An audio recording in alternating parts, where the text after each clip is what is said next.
Hello everyone, welcome back. My name is Ali Babika. I'm a doctor working at MRCS, and today I'm gonna tell you all what you need about locum. What is locum and how you can do it efficiently. Whether you are a junior doctor, consultant, locum will provide you with flexibility, variety, and of course, extra money. Firstly, what is locum doctor? Locum doctor is a doctor who covers rota gap. For example, if you have any hospital or any medical institution that needs doctor and there is a gap for maternity, for example, or leave or sickness of the staff, the original staff, then you come as a locum doctor with an hourly rate, which is usually higher than the normal rate. You can be full-time locum doctor or part-time locum doctor. Full-time locum doctor is probably not applicable for the international medical graduate because you need a sponsorship and you get the sponsorship via the contract. But some doctors who have settlement or those who are British but studied outside UK, they can locum full-time.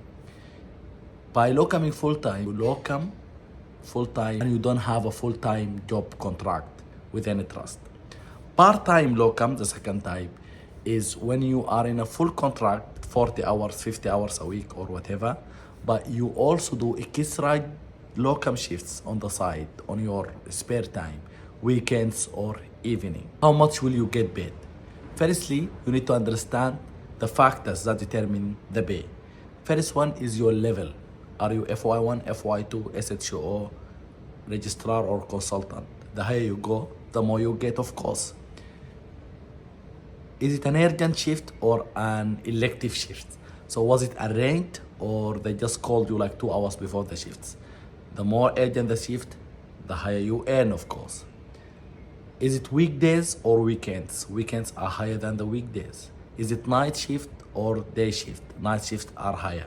And also the location. Inside London, usually lower than outside.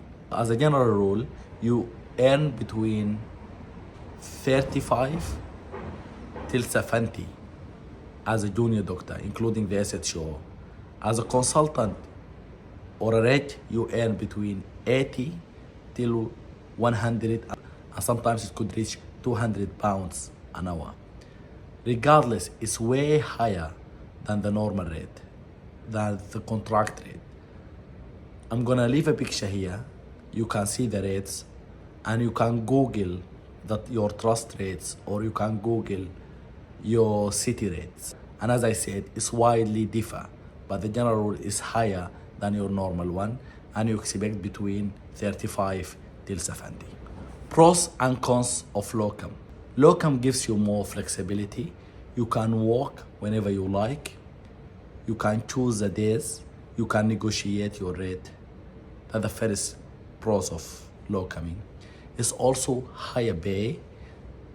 Imagine you as a junior doctor, you earn around 17, 18 or 20 pounds an hour.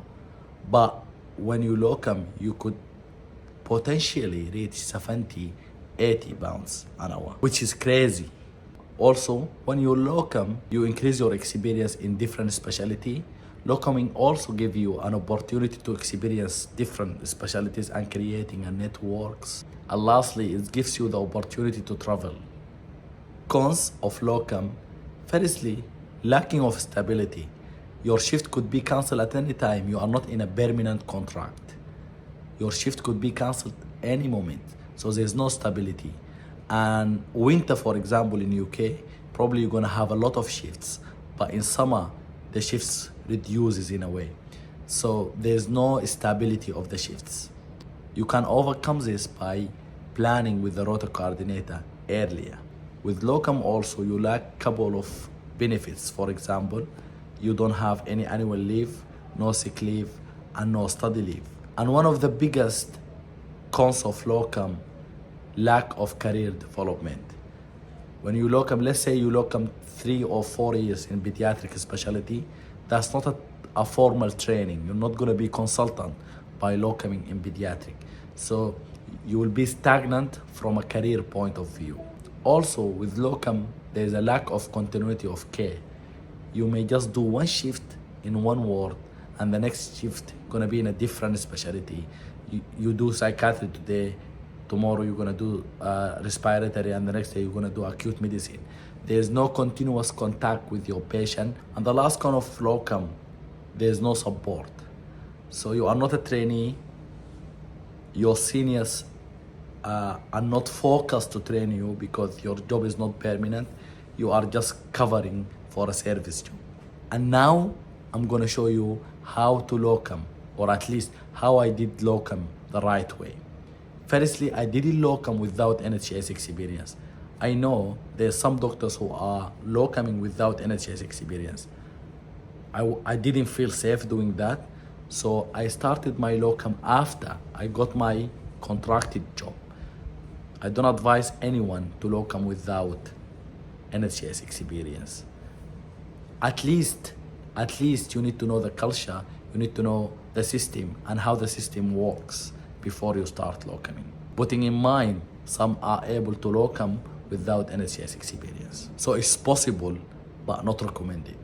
Secondly, my first locum was with my department.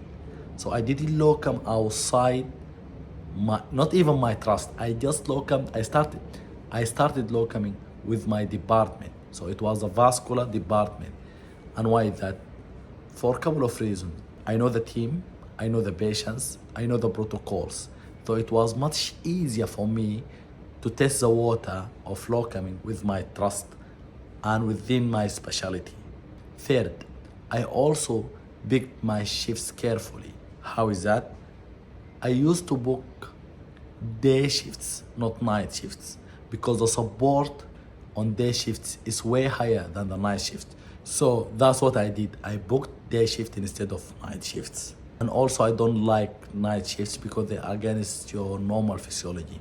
They call it graveyard shifts. Imagine graveyard shifts. And I also didn't over locum.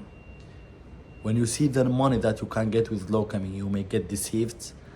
I was very careful with choosing my shifts and not overbooking myself, because this will affect the quality of my work. So no over locuming. And just to put number to it, if you are working Monday to Friday, 40 hours, then 2 weekends in a month are enough.